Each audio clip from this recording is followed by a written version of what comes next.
আলাইকুম। দেখো আমার ছেলের বায়না, এটা নেবে ওটা নেবে, এই খেলনাটা নেবে, তাই ওকে এক এক করে শুধু খেলনা কিনে দেওয়া হচ্ছে।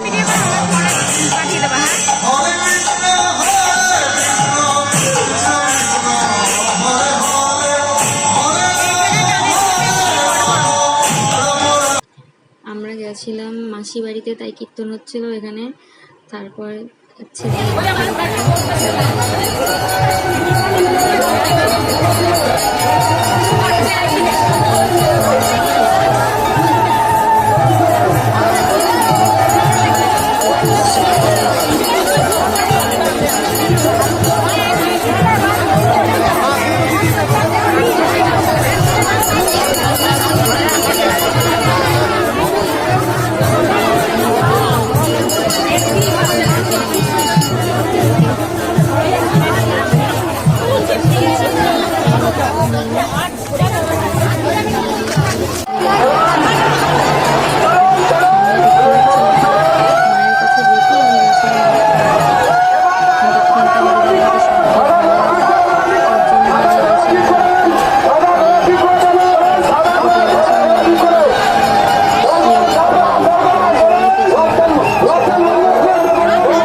মামারা এসেছিল, আর এত রোদে থাকতে পারছিলাম না, তাই দাদার দোকানে গিয়ে বসেছিলাম। ওইখানে বসে বসে ভিডিও করছিলাম, আর সব লোকজন মানে রথ টেনে খালি পায়ে যাচ্ছিল। আর প্রচণ্ড গরম, দেখো সবাই দেখো খালি পায়ে কেউ কেউ যাচ্ছে, তারা রথ টানতে গেছিলো। আর এত গরম, একটু বৃষ্টি হয়নি উল্টো রাতে, তাই মানে সবারই একটু কষ্ট হয়েছে। আর এত গরমে রথ টানতে টানতে অনেকগুলো মানুষ পড়েও গেছিলো। একজন আমার পা ধরে টানছিল, আমি ভয়ে মানে দড়ি ছেড়ে দিয়ে চলে এসেছি, কারণ আমার প্রচণ্ড ভয় লাগে। আর আমরা যখন মানে বাজারে একটু কেনাকাটা করছিলাম, দিয়ে আস্তে আস্তে দেখলাম রথ। আমাদের এখানে দেশমায়ের মানে মা কালী মন্দির আছে, সেটাও জাগ্রত মন্দির। আর যে মন্দিরটার সামনে ওখানে, ওটা হরি মন্দির, ওটাও জাগ্রত মন্দির আমাদের গুপ্তিপাড়ার মধ্যে। সেখানে রথ মানে টান দিয়ে এনে ওইখানে ইয়ে করে, আবার বিকেলবেলা 4টের সময় রথ টানা হবে। আর আমাদের এখানে গুপ্তিপাড়া বলে না, গুপ্তিপাড়া বিশ্বম্বরবাবুর বাড়ি, সেই আমাদের গুপ্তিপাড়া এই দেশকালীর তলা ওর পাশেই বাড়ি আছে। এখানে আমাদের এখানে সবাই সেনবাড়ি বলে। আর এই যে এই পাশে পাঁচিলের পাশে একটা বাড়ি, ওই পাশে একটা বাড়ি। আগে অনেক মানে এখানে রাজারা থাকতো নাকি, তাদেরই বাড়িঘর শুনেছি গল্পতে, এবার জানি না ঠিক কি ভুল। আর ওই যে বাড়িটা একটু দেখা যাচ্ছে, ওই যে বাড়িটা, এই যে যেটা এই বাড়িটা। আর আমরা রথ থেকে চলে আসছি, প্রচণ্ড ঝাঁকি, তাই ভিডিওটা ঠিকঠাক হচ্ছে না।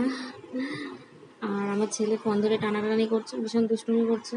দেখো রথের একটা জিনিস ভালো লাগে, জিলেপি, বাদাম ভাজা, তারপর বেলুন আমাকে এবার সবগুলোই কেনা হয়েছে, কারণ আমার ছেলের বায়না জিলেপি খাবে, তারপর বাদাম খাবে, দোকানে গেলে কান্না করে এটা ওটা নেওয়ার জন্য, তাই ওর জন্য অনেক কিছু এবার কেনা হয়েছে এক্সট্রা, যেগুলো আমরা প্রত্যেকবার কিনি না সেইগুলো এবার নিয়েছি কারণ ছেলের জন্য।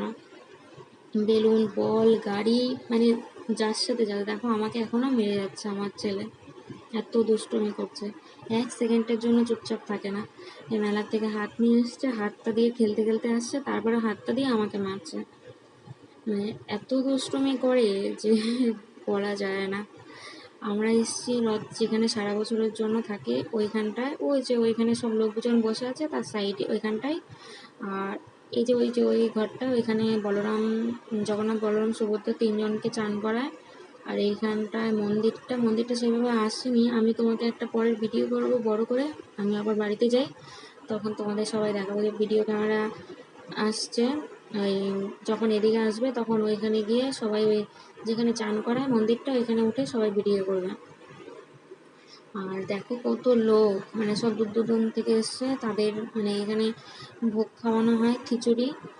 তাই ওই মানে জগন্নাথ বলরাম সুভদ্রার প্রথম রথের দিন আর সোজা রথের দিন উল্টো রথের দিন খাওয়ানো হয়।